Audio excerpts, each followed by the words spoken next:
Hello guides, welcome to my YouTube channel animal health care.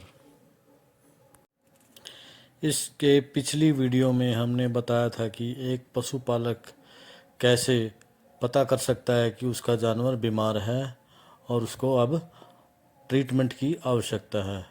आज के इस episode या इस वीडियो में हम बताएंगे कि एक अच्छा वेटनरी फिजिशियन किस प्रकार एक पशु की जांच करता है और पता लगाता है कि यह पशु बीमार है और वह किस बीमारी से पीड़ित है। आओ हम अब बात करेंगे स्टेप टू स्टेप पशु की क्लिनिकल एग्जामिनेशन के बारे में। In first step, a tactful inquiry of history by taking the owner or attendant into confidence and by asking suitable question is the first step and a key to accurate diagnosis। एक doctor एक पशुपालक से उसके पशु के बारे में कुछ क्वेश्चन पूछकर उसकी प्रीवियस हिस्ट्री लेकर बीमारी का एक्यूरेट पता लगा सकता है और उसके लक्षणों का पता लगाने के बाद उसका एक उचित तरीके से इलाज कर सकता है। बीमारी की पुरानी इन्फॉर्मेशन से पशु की वर्तमान कंडीशन का पता लगाया जा सकता है। उदाहरण के रूप में अब हम कुछ एग्जाम्पल के द्वारा इनको समझाने की कोशिश करेंगे। First example, panting in bovines as an after effect of FMD. यानी कि अगर हमारे पशु को पूर्व में एफएमडी हुई थी तो वर्तमान में हमको पेंटिंग की समस्या उनके अंदर मिलेगी। In next example, breeding problems due to previous history of metritis. यानी किसी भी जानवर की ब्रीडिंग प्रॉब्लम्स की जानकारी हम उसकी प्रीवियस हिस्ट्री ऑफ मेट्राइटिस से पता कर सकते हैं। Next example, chorea as an after effect of distemper in dogs. यानी किसी भी डॉग्स के अंदर अगर उसको डिस्टेम्पर नामक बीमारी आ चुकी है तो उसको कोयरा की समस्या आपको बार बार मिलेगी। कुछ अन्य उदाहरण भी इस प्रकार हैं, past history of dog bite to spot diagnosis of rabies, herd history of abortion in brucellosis, और history of recent parturition for metabolic disorders and inquiry about prophylactic vaccination and deworming done.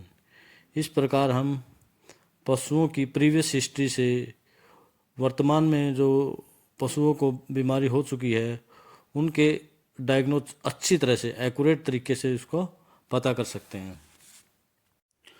अब तक हमने आपको previous history से पशु की वर्तमान condition के बारे में उचित जानकारी लेने के तरीके के बारे में बताया कि प्रीवियस हिस्ट्री से आपको पशु के इलाज करने में क्या क्या फ़ायदे हो सकते हैं। अब हम पशु के वर्तमान इलनेस के बारे में बातें करेंगे, यानी कि history pertaining to present illness. अब हम ऐसे 7 मुख्य बातों या कारणों का से पता करेंगे कि पशु को कौन सी बीमारी है और उसमें क्या क्या लक्षण हैं। First, duration of illness. Duration of illness से हमें यह पता लगता है कि बीमारी एक्यूट है, पर एक्यूट है या क्रॉनिक है।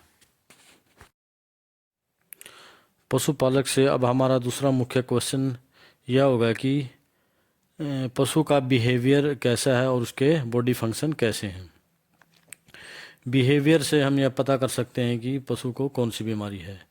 जैसे एक्स्ट्रा एक्साइटमेंट से हमें यह पता लग सकता है कि पशु को रेबीज हुआ है, और बिल्कुल शांत या स्वभाव से हमें पता लग सकता है कि पशु को शायद मिल्क फीवर हुआ हो। अब पशुपालक से हमारा तीसरा क्वेश्चन यह रहेगा, यह पूछना कि फर्स्ट सिम्टम नोटिस। यानी कि पशुपालक को अपने पशु में पहला कौन सा चेंज नज़र आया। इससे हम पता कर सकते हैं कि उस चेंज से पशु के कौन से सिस्टम इन्वॉल्व है। फॉर एग्जाम्पल, अगर पशु को पेट में दर्द है या उठ बैठ की उसको शिकायत है उसके, तो हम यह जान सकते हैं कि पशु को डाइजेस्टिव सिस्टम डिसऑर्डर्स है। अगर पशु को सांस लेने में तकलीफ है तो हम यह पता कर सकते हैं कि पशु को रेस्पिरेटरी इन्फेक्शन हो सकता है। अब हमारा पशुपालक से चौथा और वेरी इम्पोर्टेंट क्वेश्चन यह रहेगा कि एपिटेट एंड वाटर इनटेक के बारे में, यानी कि उसके पशु ने अब तक कितना खाया है और उसने कितना पानी पिया है। इस क्वेश्चन से हम यह जानकारी ले सकते हैं कि कई बार पशुपालक ने अपने पशु का चारा एकदम बदल दिया है। हो सकता है कि बदले हुए चारे के कारण वो उसको ना खा पा रहा हो और वैसे स्वस्थ हो।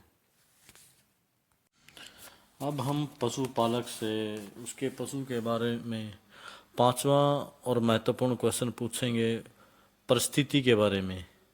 वह परिस्थिति जिसके अंदर वह बीमार हुआ है। उदाहरण के लिए, अगर आपने अपने जानवरों के ऊपर किसी इंसेक्टिसाइड का स्प्रे किया हुआ है या अपने जानवरों को कोई बचा हुआ ह्यूमन फूड खिलाया है, तो उन परिस्थितियों को देखकर आप अंदाज़ा लगा सकते हैं कि पशु को कौन सी बीमारी हुई होगी। इसके पश्चात पशुपालक से अफेक्टेड एनिमल्स के बारे में पूछा जाएगा।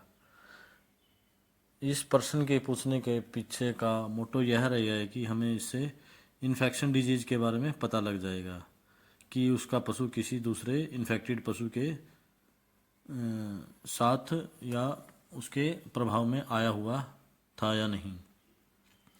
इसके बाद हमारा आखिरी महत्वपूर्ण क्वेश्चन रहेगा ट्रीटमेंट के बारे में। भाई, आपने अपने पशु को किसी अन्य डॉक्टर को दिखाया था या नहीं?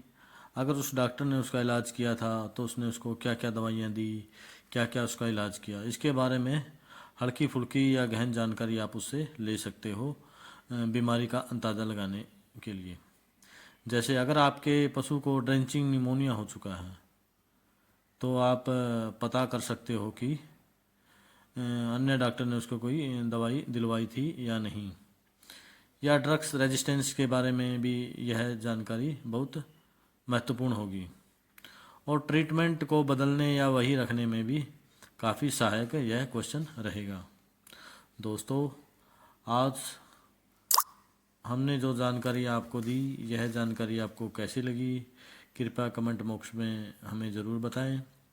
अगर आप हमारे चैनल पर पहली बार आए हैं तो चैनल को प्लीज़ सब्सक्राइब करें, लाइक करें। धन्यवाद।